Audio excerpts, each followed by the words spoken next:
ખડોદરા વિસ્તારમાં આવેલા સુમન અમૃત આવાસ નામની એક બિલ્ડિંગમાં એક ગંભીર ઘટના બની છે।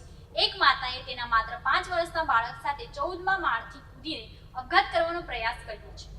આ ઘટનામાં બાળકનું ઘટના સ્થળે જ મોત થઈ ગયું છે, જ્યારે માતાને ગંભીર સ્થિતિમાં સિવિલ હોસ્પિટલમાં દાખલ કરવામાં આવી છે, જ્યાં તેની સારવાર ચાલી રહી છે।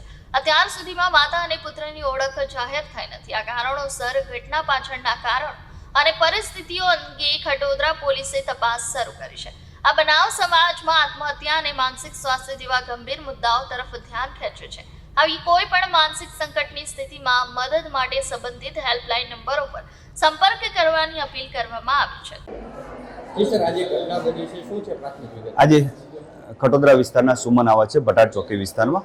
તે સવારે 10 વાગ્યાની આજુબાજુ પોલીસને કોલ આવી અને પોલીસ જગ્યા ઉપર વિઝિટ કરતા જાણવા મળેલું કે એક મહિલા છે જેને અત્યારે આઈડેન્ટિફાઈ થઈ શકી નથી। તે પોતે પોતાના બાળક સાથે 5 વર્ષના બાળક સાથે સુમન આવાસના 14મા માળેથી જમ્પ કરી દીધેલું જણાઈ મળ્યું છે।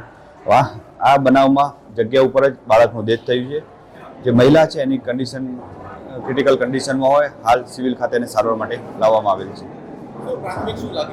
પ્રાથમિક રીતે મહિલાએ આત્મહત્યાનો પ્રયાસ કર્યો પોતાની બાળક સાથે, પરંતુ હાલ મહિલાનો પરિચય મેળવ્યા પછી મહિલા કોણ છે એ પોલીસ તપાસ કરી, ત્યારબાદ ખ્યાલ આવશે કે આ બનાવ પાછળનું મુખ્ય કારણ શું છે।